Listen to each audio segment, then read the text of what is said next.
샬롬. 오늘도 말씀과 함께 주님과 동행하는 하루 되기를 기원합니다.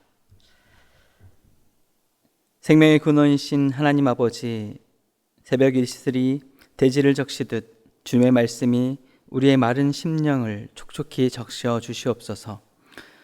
주님의 말씀이 우리의 호흡이 되어 들숨과 날숨마다 주님을 기억하게 하시고, 말씀과 함께하는 이 하루가 주님 안에서 아름다운 시가 되게 하여 주시옵소서. 예수님의 이름으로 기도드립니다. 아멘. 하나님의 말씀 함께 보겠습니다. 오늘 우리에게 주신 하나님의 말씀은 로마서 6장 8절부터 14절까지 말씀입니다. 주님 감사합니다. 만일 우리가 그리스도와 함께 죽었으면 또한 그와 함께 살 줄 믿노니, 이는 그리스도께서 죽은 자 가운데서 살아나셨음에 다시 죽지 아니하시고 사망이 다시 그를 주장하지 못할 줄을 알미로다.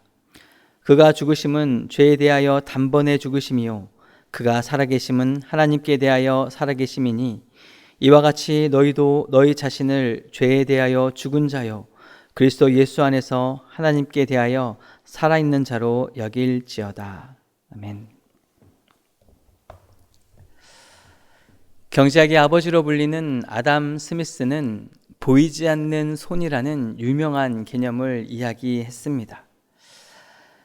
시장 경제에서 모든 사람들이 각자 자신의 이익을 추구하지만 마치 보이지 않는 손이 작용하는 것처럼 수요와 공급을 조절하여서 결국 사회 전체의 이익을 증진시킨다라는 이론입니다.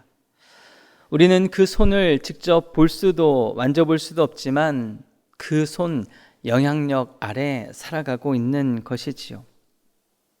이 보이지 않는 손, 이 개념은 경제학에만 국한되는 것은 아닙니다. 우리 몸은 중력 그리고 수많은 자연 법칙으로 살아갑니다. 눈에 보이지 않는 시간의 흐름처럼 우리는 많은 영향력 아래 살아가고 있는 것이지요. 우리의 몸과 마음이 그렇습니다. 우리의 마음은 어떻습니까? 과거의 상처에, 실패에, 그 아픔에 보이지 않는 손이 나는 안 될 거야 라는 패배주의와 또 힘겨움 속으로 우리를 이끌어 가기도 합니다. 또 어떤 사람은 다른 사람들의 인정과 평가가 너무나 소중한 보이지 않는 손이 되어 그 손에 이끌려 남들 시선에 이끌리는 위태로운 삶을 살아가기도 합니다. 우리는 우리가 의식하든 그렇지 못하든 우리를 둘러싼 다양한 보이지 않는 손에 영향을 받으며 살아가고 있는 것이지요. 그렇다면 오늘 우리는 어떤 보이지 않는 손에 살아가고 있습니까? 원하기는 저와 여러분이 하나님의 그 전능하신 손, 자비하신 손 아래 살아가기를 소망합니다. 그분의 보호 아래 늘 거할 수 있는 그런 은혜 누리시기를 축복합니다. 오늘 본문 8절은 우리에게 새로운 시작이 있음을 선포합니다. 만일 우리가 그리스도와 함께 죽었으면 또한 그와 함께 살 줄을 믿노니. 아멘. 하나님의 손이 아닌 세상의 손 아래 살아가던 우리들의 인생이 십자가 아래서 죽고 이제 그리스도와 함께 주님의 손을 붙잡고 새롭게 시작하는 그 영광스러운 시작을 이야기하고 있습니다. 9절입니다. 이는 그리스도께서 죽은 자 가운데서 살아나셨음에 다시 죽지 아니하시고 사망이 다시 그를 주장하지 못할 줄을 알미로다. 아멘. 인류 역사상 그 누구도 피할 수 없었던 절대 군주, 모든 것을 삼키는 폭군, 그것이 바로 사망입니다.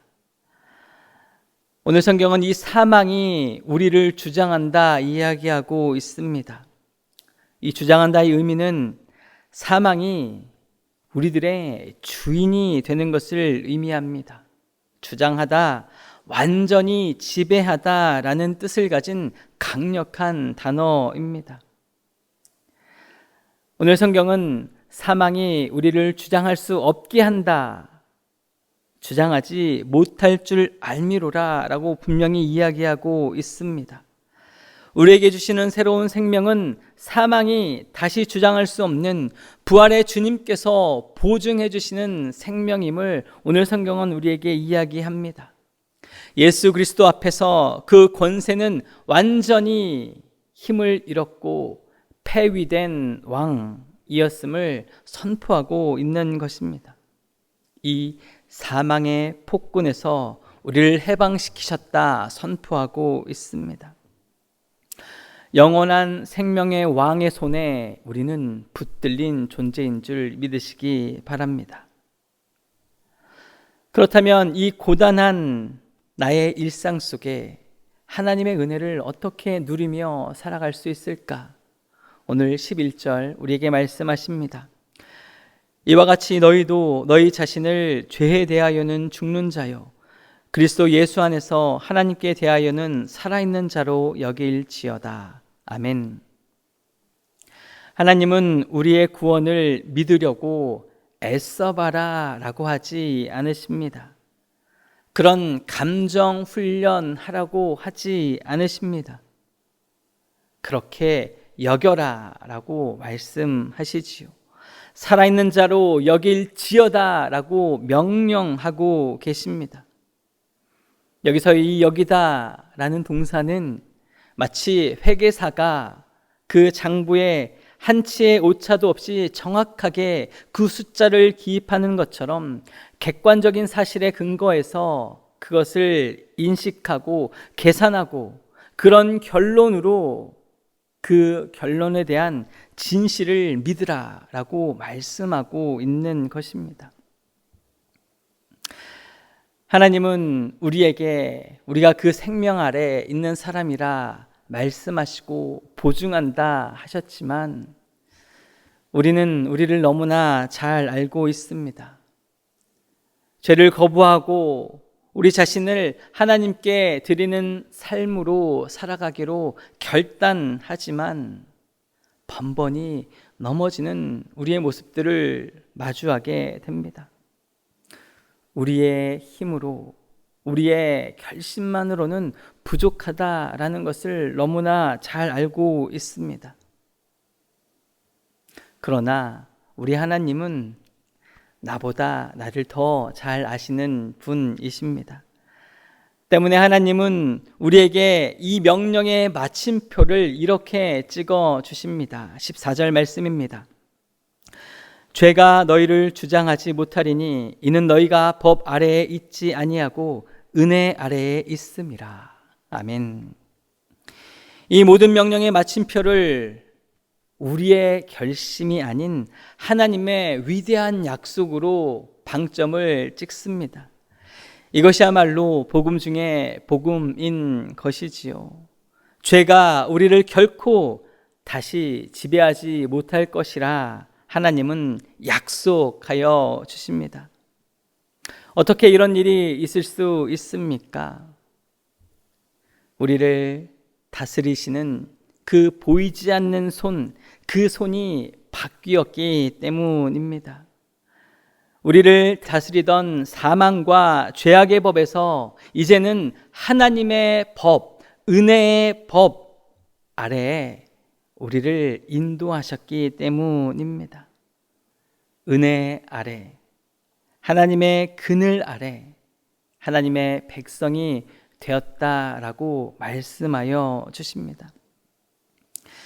이 은혜는 단순히 죄를 한번 용서해 주는 소극적인 자비가 아닙니다. 이 은혜는 우리를 다스리시는 하나님의 적극적인 힘입니다. 하나님의 능력입니다. 우리를 향한 끝없는 하나님의 사랑인 줄 믿습니다. 이 은혜는 우리의 죄를 용서하실 뿐만 아니라 성령을 통해 우리 안에 거하십니다. 또한 성령을 통해 이 죄를 이길 수 있는 힘과 지혜와 능력을 끊임없이 공급해 주신다 약속하고 있는 것입니다. 이것이 하나님의 통치 아래 있는 사람이 누리는 특권입니다. 하나님의 이 능력과 사랑으로 다스리시는 은혜의 왕국, 우리는 그 왕국의 백성인 줄 믿으시기 바랍니다.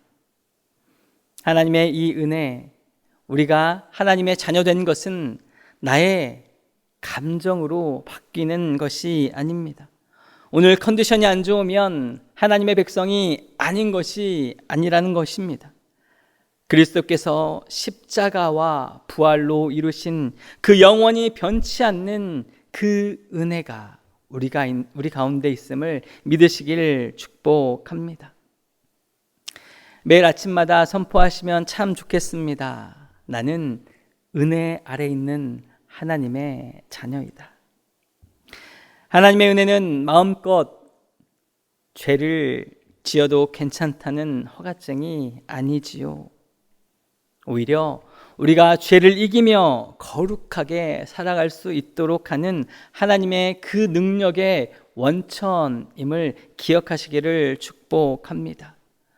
우리의 모든 삶을 하나님이 기뻐하시는 의의 무기로 드릴 수 있도록 우리를 도우시는 것, 바로 하나님의 은혜이고, 이 은혜로 오늘 하루 기쁨과 감사함으로 살아가는 저와 여러분들 다 될 수 있기를 예수님의 이름으로 축복합니다. 사랑하는 하나님 아버지, 더 이상 율법의 정죄 아래 머물지 않고 은혜의 통치 아래 살기를 소망합니다. 죄의 자리, 죽음의 왕자에 앉지 않게 하시고 참되신 왕 주님만을 온전히 바라보며 살아가게 하여 주시옵소서. 우리의 삶이 주님의 은혜임을 기억하며 거룩한 주님의 의의 무기로 살아가는 하루 되게 하여 주시옵소서. 복을 빕니다. 이제는 우리 주 예수 그리스도의 은혜와 하나님 아버지의 크신 사랑하심과 성령님의 친밀한 교통하심의 역사가 은혜 아래 새로운 생명을 얻은 하나님의 자녀들 머리 위에 이제부터 영원히 함께 하시옵기를 간절히 축원하옵나이다. 아멘.